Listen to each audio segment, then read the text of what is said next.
কাহিনী। কৃতদাসী কিনা নিয়ে আসছেন, দুর্বল সুরবল কিনা নিয়ে আসছেন।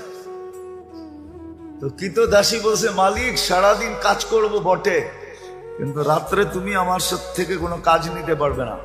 যদি এই শর্ত হয় তো আমি যাইতে রাজি। এই শর্ত যদি হয় তাহলে আমি কি যাইতে রাজি, এই শর্ত পুরা করলে। বলছে ঠিক আছে। তো সারাদিন কাজ করতো, রাত্রে নির্জন ঘরে চলে যেত, নির্জন ঘরে চলে যেত। তো মালিকের একদিন আগ্রহ ঢুকছে যে ও যে আমাকে শর্ত লাগায় আসলো, শর্ত লাগায় যে আসলো যে রাত্রে কোনো কাজ নেওয়া যাবে না, দেখি ও রাত্রে করে কি। তো আস্তে আস্তে ছিদ্র দিয়ে দেখতেছে কি করে। তো দেখে সেজদায় পড়া কাঁদতেছে আর বলতেছে, তুমি যে আমাকে ভালোবাসো। কি বলতেছে?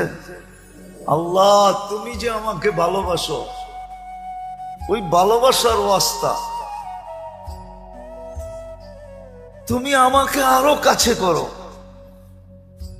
কাঁদতেছে।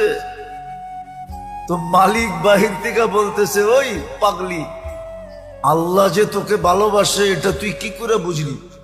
তুই বারবার বলতেছ তুমি যে আমাকে ভালোবাসো, তুমি যে আমাকে ভালোবাসো। তুই এটা বল যে আমি তোমাকে ভালোবাসি। তো কৃতদাসী সেজদার থেকে মাথা উঠাইছেন, মাথা উঠাইছেন, উঠায় বলতেছে, শুন, আল্লাহ যদি আমাকে ভালো না বাসতো তাহলে এই গভীর রাত্রে ওনার কদমে আমাকে রাখতো না, আর তোরে ল্যাপের ভিতরে ঘুম পড়তে দিত না। তুই ল্যাপের ভিতরে ঘুমাইতেছস, তোকে ভালোবাসে না দেখি তুই ল্যাপে আসস। আমাকে ভালোবাসে দিকে বিদায়ী কুদরতি পায়ে জাগা দিছে বইলা একটা চিৎকার দিছে, জান শেষ। মালিক বলে, বইলা তো নিজের ক্ষতি করলাম, কেন টাকা দিয়ে কিনা আনছে, ক্ষতি হয়ে গেছে না, লস। কিন্তু করবে কি, দাফন কাফন তো করতে হবে। বাজারে গেছে কাফন আনার জন্য, আয়সা দেখে সবুজ কাফনে পেঁচানো, উপরে লেখা আছে, ইন্না আউলিয়া আল্লাহি লা খাউফুন আলাইহিম ওয়ালা হুম ইয়াহজানুন। এই কোরআনের আয়াত উপরে লেখা, ইন্না আউলিয়া আল্লাহি লা খাউফুন আলাইহিম ওয়ালা হুম ইয়াহজানুন। সত্য এটাই, সত্য এটাই।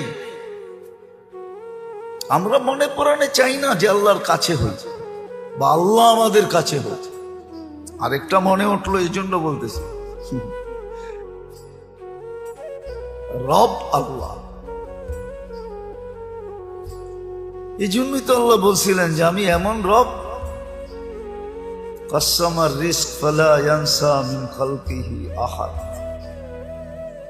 সবারটা সময় মতো পৌঁছাই, কাউকে পৌঁছাইতে ভুলি না। হ্যাঁ, আমাদেরটা আগে পিছে হইতে পারে আমাদের কর্মের কারণে, কিন্তু মানুষ আর জিন ছাড়া কোনো প্রাণীর প্রয়োজন সময়ের 1 সেকেন্ড দেরি হয় না। হ্যাঁ,